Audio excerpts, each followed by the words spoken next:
오늘 본문은 사도 바울이 감옥에 갇혀 있을 때 일입니다. 이제 곧 로마로 이송되게 됐습니다. 그 상황에서 사도 바울의 삶은 한치 앞을 알 수 없는 상황이 되었죠.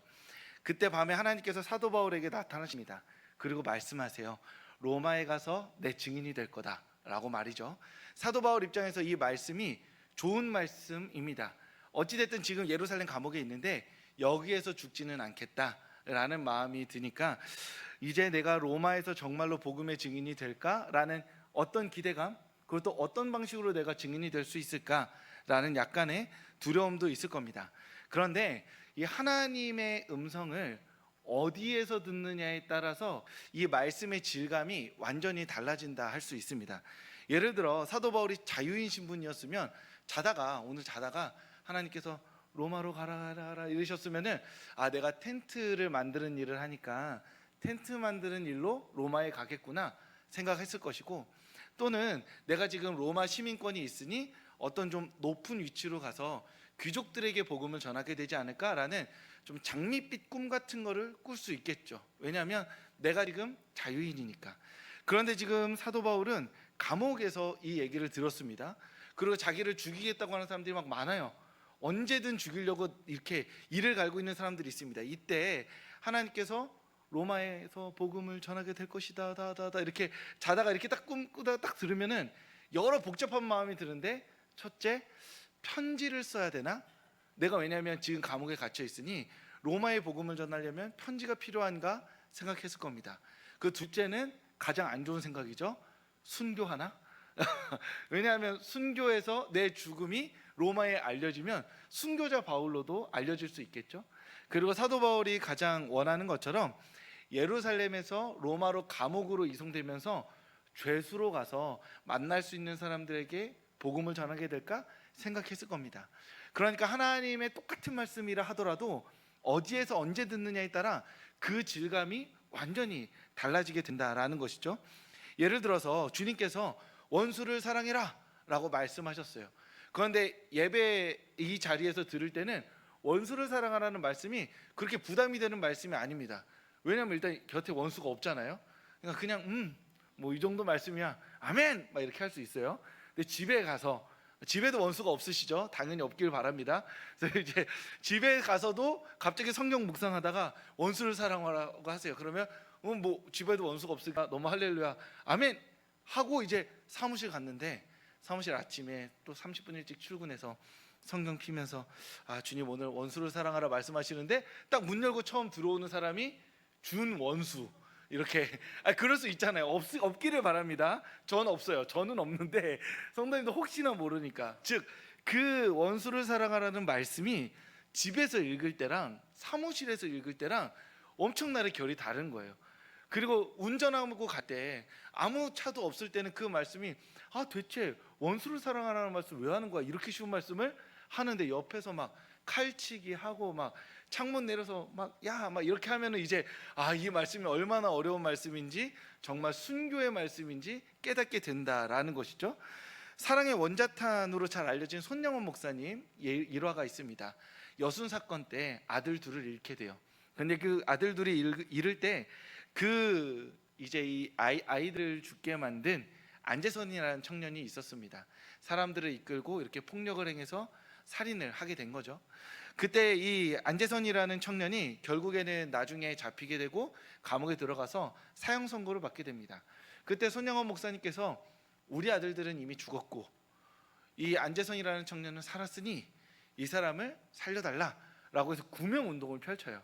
그래서 이 사람이 조용히 감옥에서 죽지 않고 나오게 되고 나중에 손영원 목사님의 양자로 들어와서 목사까지 되게 됩니다. 앞서 말씀드렸지만 원수를 사랑하라는 말씀이 교회에서, 사무실에서, 그리고 있어서는 안 될 어떤 비극적인 사건 앞에서 때마다 일마다 그 말씀의 무게가 달라지게 된다라는 것이죠. 그래서 우리는 이 모든 말씀들을 들을 때, 그 말씀들을 고백할 때 가장 편안하고 안전한 순간에 가장 급진적인 고백을 드릴 수 있어야 합니다. 이해되시나요? 우리가 하나님께 드릴 수 있는 고백을 어떤 상황을 상정하고, 하나님 내가 사랑의 원자탄처럼 이런 일이 발생하면 원수를 사랑할 수 있을까요? 이렇게 고백하면 안 된다는 거예요. 그렇게 상상하는 게 아니라 원수가 없는 상태에서, 지금 우리 원수 없잖아요. 여기에서 주여 삼창 하면서 원수를 사랑하게 해주세요 라고 하면서 크게 외쳐야 나중에 원수를 사랑해야 하는 순간에 이 고백을 꺼내서 할 수 있다라는 것입니다. 우리가 주님께 드리는 믿음의 고백은 오늘을 위한 고백이 아니에요, 사실은. 왜냐하면 대부분 우리가 믿음의 고백을 할 때는 대부분 신앙적으로 안전하고 안정돼 있는 상태에서 하기 때문입니다. 주일날, 보통 수요일날 예배 때나 혼자 아무도 방해하지 않는 성경을 읽는 시간에 우리가 할 수 있는 급진적인 사랑의 고백을 드린다는 거죠. 그런데 그때 우리가 드릴 수 있는 최선의 고백으로 하나님께 드려야지만 진짜 용서가 필요한 순간에, 사랑이 필요한 순간에 그 고백을 마치 꽃감처럼 꺼내어서 먹으면서 힘낼 수 있다라는 것이죠. 지금 당장 내 혈압을 이렇게 급격하게 오르게 하는, 내 부정맥을 당장 지금 일으키는 어떤 사람과 상황이 앞에 있을 때 그 순간에 아 맞다, 이번 주일날 주님께서 원수를 사랑하라고 하셨는데 심장이 막 벌렁벌렁 뛰어서 130까지 막 치고 있는데, 그때 아 주님 사랑하겠습니다 라고 결단하는 게 아니라는 거죠. 그때는 그때대로 심장이 뛰어서 내 분이 차오르는 것이고, 그러면서 그 분노의 순간에 그 주일날 고백했던 사랑의 고백을 하나님께서 기억하여 주시고 우리의 분을 잠재우시리라 믿는 것이죠. 가장 분노가 극단에 달했을 때 주여 용서합니다가 아니라, 전혀 분노가 일어나지 않는 지금 이 순간에 주님, 극단적인 분노가 일어나는 순간에도 사랑과 용서를 선택하게 하여 주시옵소서. 이렇게 기도해 놔야지만, 그래야지만 우리가 막상 그 현실이 닥쳤을 때 지금 고백한 이 신앙의 고백이 우리를 붙잡아주고 넘어지지 않게 해주고 실수하지 않게 만든다라는 것입니다. 그런 의미에서 우리가 이 자리에서 주님 선교 가겠습니다 라고 말할 수 있는 거죠. 주님 제가 큰 돈을 벌면 주님께 다 드리겠습니다. 안 들어올 거라 생각하고 안 갈 거라 생각하더라도 일단 여기서 다 하나님께 다 고백하는 거예요. 그러다가 만약에 진짜 하나님께서 예를 들어 큰 돈을 우리에게 주셨어요. 그럼 하나님이 치사하게 야 2026년 6월 이러면서 갑자기 막 파노라마처럼 보여주면서 너 큰 돈 벌면 나한테 다 헌금하기로 했지, 이러실 리가 없습니다. 하나님께서 기뻐 받으시는 게 많이 받으셔도 대략 11조 정도 원하실 거예요. 하나님이 갑자기 생각나게 하시는 정도가 11조란 감사헌금 정도일 겁니다. 그러니까 오늘 이 자리에서 주님께 드릴 수 있는 최선의 고백을 드리고, 그래서 우리가 주님 앞에 할 수 있는 최대치의 사랑의 고백을 드림으로 말미암아 어떤 사랑 고백도 할 수 없는 그 순간에 하나님을 향해서 쌓아놓았던 그 사랑의 고백을 끌어와서 하나님 앞에서 사랑의 삶을 살아갈 수 있는 우리 서울교회 성도님들 되시기를 소망합니다. 우리가 그 사랑의 고백뿐만이 아니라 함께 찬양하는 이 모든 찬양의 고백도 동일합니다. 우리가 만약 멜로디에 섞여서 찬양으로 고백하지 않았다면 하지 않았을 고백들이 많이 있습니다. 너의 가는 길에 주의 축복이 있으리, 영광의 영 함께 하시리 하면서 우리가 보통 누구 갈 때 이렇게 거창하게 안 보내잖아요. 잘 가 기도할게 그러지, 너의 가는 길에 주님께서 큰일 행하실 줄 믿는다 하면 가는 사람도 약간 어색해요. 이렇게까지 비장하게 가고 싶지 않은데 너무 그렇게 보내면 큰일 날 것 같지 않니? 이럴 수 있단 말이죠. 우리가 찬양에 멜로디를 담아서 우리의 신앙에 평소에는 하지 않았을 큰 고백들을 담아서 하게 됩니다. 찬양의 역할도 거기 있는 거죠. 우리가 왜 찬양하나요? 오늘 주님께 우리의 마음을 올려드리기 위해서, 그리고 또 언젠가 이 고백조차 하기 힘들 때, 그리고 내 마음에 내 말에 어떤 선한 말을 꺼낼 수 없을 만큼 낙심하고 무너져 있을 때 우리가 지금 불렀던 찬양을 다시 한번 마음속에 흥얼거리면서 내 안에 다시 한번 하나님을 향한 사랑을 불러일으키기 위해서 오늘 우리가 찬양을 주님께 올려드리고 있다라는 것입니다. 그러니 찬양의 자리마다, 찬양의 고백마다 힘을 내어서 마음 다하여서 고백하는 우리 성도님들 되시기를 소망합니다. 샬롬 찬양단이 이렇게 우리를 위해서 기도하고 함께 인도하며 꺼내는 그 모든 찬양들이 언젠가 그 찬양을 고백할 수 없는 순간에 우리의 고백이 되어서 하나님의 은혜의 통로로 쓰임받게 될 줄 믿습니다. 사도 바울이 감옥에서 하나님의 음성을 이렇게 깊이 듣고 있을 때 감옥 바깥에서는 사도 바울을 죽이기 위해서 유대인 40명이 금식을 결연히 선언합니다. 그게 뭐예요? 사도 바울 죽기 전까지 안 먹겠다 이겁니다. 근데 이게 혼자 마음 먹으면 약해요. 그렇죠? 다이어트든 운동이든 혼자 하면 조금 그렇잖아요. 그러니까 이왕 다이어트든 운동이든 뭘 하려면 공식적으로 선언해야 됩니다. 혹시 다이어트 하고 싶은 성도님들 저한테 말씀해 주시면 주일 예배 때 광고해 드리겠습니다. 그러면 사람들이 만날 때마다 물어볼 거 아니에요? 안 할 수가 없어지는 그런 효과가 있습니다. 그러니까 이 사람들도 똑같아요. 사도 바울을 죽이고 싶어요. 근데 혼자서는 힘들고 사람을 막 모아요. 그게 한 10명쯤, 30명쯤, 40명쯤 되니까 이제 무언가 말이 거칠어지잖아요. 혼자 있을 때는 죽이자라고 하는데 보통 사람들이 많이 모여들면 말이 험해집니다. 거의 뭐라고요? 야, 우리 사도 바울 죽이기 전까지 먹지도 마시지도 말자. 그렇게 선언을 하게 된 겁니다. 사도 바울이 언제 이 고백 이후에 한참 뒤에 죽거든. 언제 죽었는지 몰라. 유대인들 언제 죽었는지 계산이 안 됩니다. 그럼 여기서 지금 40명 사도 바울 죽이겠다고 미움과 증오 가운데 먹지도 않고 마시지도 않겠다고 했는데 며칠이나 갔을까요? 얼마 안 갔을 겁니다. 그런데 미움과 증오로 결단을 했어요. 이걸 실행을 그대로 하잖아요. 그러면 감옥에 가게 됩니다. 그렇죠? 보통은 복수는 사이다가 아니에요. 감옥입니다. 그런데 미움과 증오로 결단을 했는데 이 결단을 실행조차 못해요. 그러면 수치스럽습니다. 마음의 분노와 증오는 남아있으니까요. 그런 의미에서 미움과 증오를 가지고 삶의 결단을 내리고 반드시 내가 그 일들을 해내겠다라고 믿고 고백하며 살아가는 사람은 결국 수치를 당할 수밖에 없다라는 것입니다. 자신의 마음에 미움과 증오를 가지고 이 미움과 증오를 반드시 어떠한 방식으로든 이루겠다라고 하는 사람은 끝내 수치를 겪음으로 말미암아 자신도 망가지고 자신이 끝내 미워하는 모든 시간도 잃어버리고 그렇게 미워했던 그 사람에게 온전히 분을 쏟아내지도 못해서 망가진 삶을 살아갈 수밖에 없다라는 것이죠.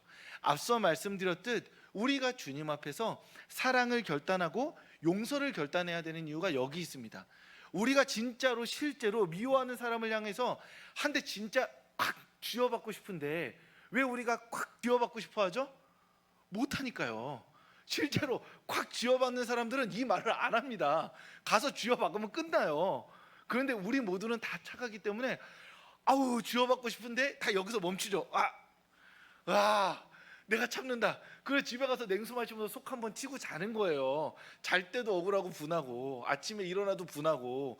그러한 마음에서 우리가 계속해서 마음에 쌓아야 될 건 무엇이냐? 미워하든 증오하든 사랑하고 용서하겠다라고 끝까지 결단하는 겁니다. 평안할 때, 진짜 화났을 때는 안 되고요. 그렇게 해야 나중에 그 사람을 향해서 하나님께서 나에게 은혜를 주실 때 용서가 흘러가게 되면 하나님께서 이토록 나에게 놀라운 일을 일하셨구나 하면서 웅장한 마음 가운데 하나님을 찬양할 수 있는 것이고, 그를 여전히 사랑하지 못한다면 하나님 아직 제가 부족하여서 지금은 때가 아닌 것 같습니다 라고 한 발 물러설 수 있는 거예요. 근데 끝까지 미움과 증오를 유지하다가 이도저도 못하면 결국 마음에 쌓이는 건 화일 수밖에 없다라는 것이죠. 제가 예전에 좀 재밌는 이야기를 봤습니다.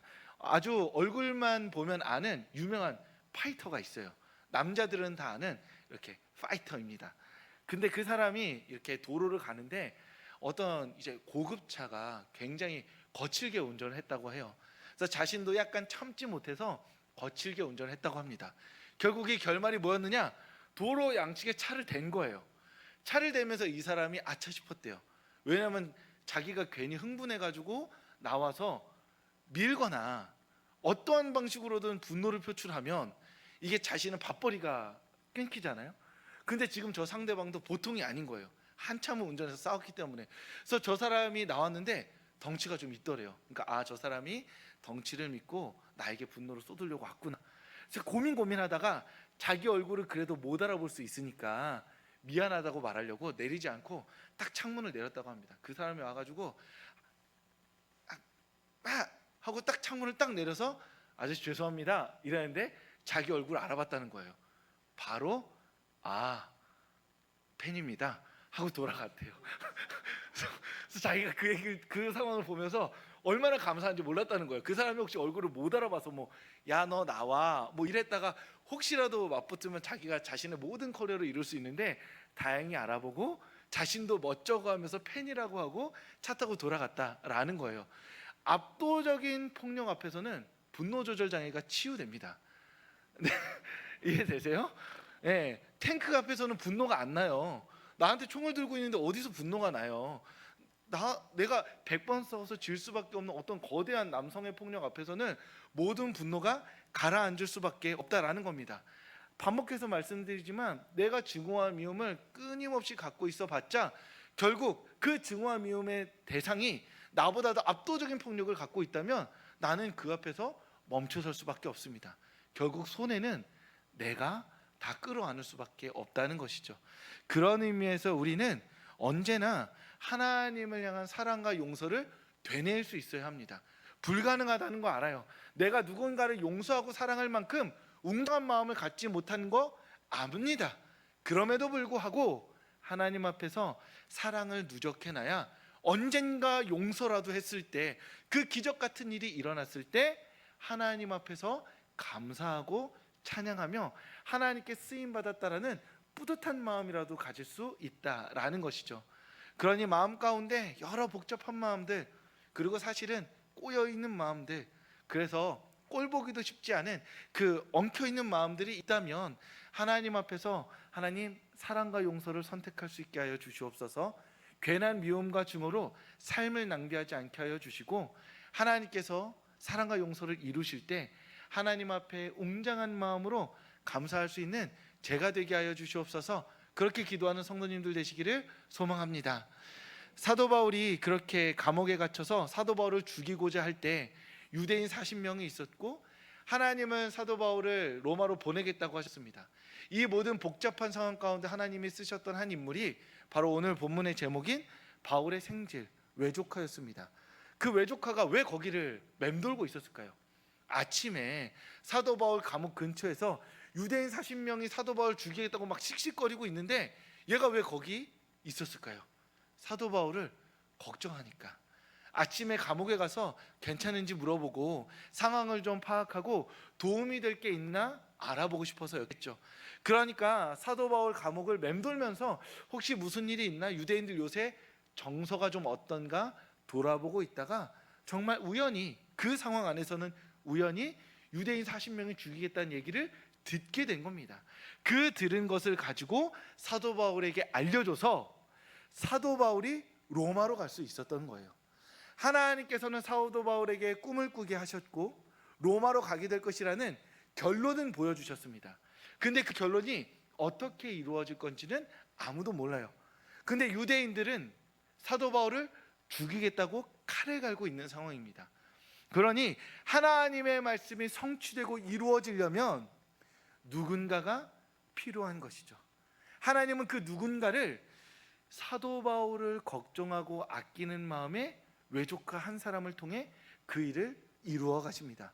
굉장히 놀라운 거예요. 왜냐하면 40명의 증오를 한 명의 걱정이 이긴 사건이기 때문입니다. 40명이 죽이겠다고 덤벼드는 그 폭발적인 분노를 바울의 외조카가 그저 걱정하는 마음으로 그 뜨거운 불을 꺼트렸기 때문입니다. 하나님께서 이 세상에 만연한 악을, 이 세상 가운데 끓어오르는 분노와 그 폭력들을 어떻게 잠재우시냐? 이 세상을 걱정하고 사랑으로 품고 기도하는 한 사람의 기도를 통해서 이 세상을 하나님의 뜻 가운데 이끌어 가신다는 것이죠. 수백 수천만 명이 자신의 분노로 들끓고 있는 이 상황 가운데 하나님께서는 단 한 사람의 간절한 기도를 사용하신다는 겁니다. 러시아와 우크라이나가, 그리고 이 세상의 모든 나라의 전쟁들을 하나님께서 어떻게 멈추시느냐?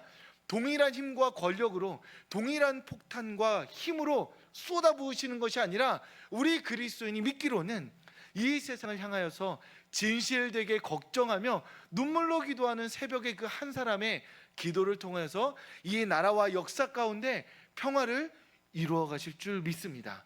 그 믿음이 있기 때문에 우리가 기도하는 것이죠. 바울의 외조카 한 사람이 40명의 분노를 잠재웠던 것처럼 하나님은 우리 한 사람 한 사람의 간절한 기도와 진실한 믿음의 고백을 통하여서 우리의 삶 가운데, 우리가 속한 공동체 가운데 하나님의 뜻을 이루어 가실 줄 믿습니다. 그러니 다른 어떠한 여타의 세상의 거짓말들 속에서 마음 흔들리는 것이 아니라 하나님께서 한 사람의 기도로 이 역사를, 내 인생을 바꾸실 줄 믿고 오늘도 나를 위하여서, 내가 사랑하는 사람들을 위하여서 뜨겁게 기도하며 축복하는 성도님들 되시길 주님의 이름으로 축복합니다.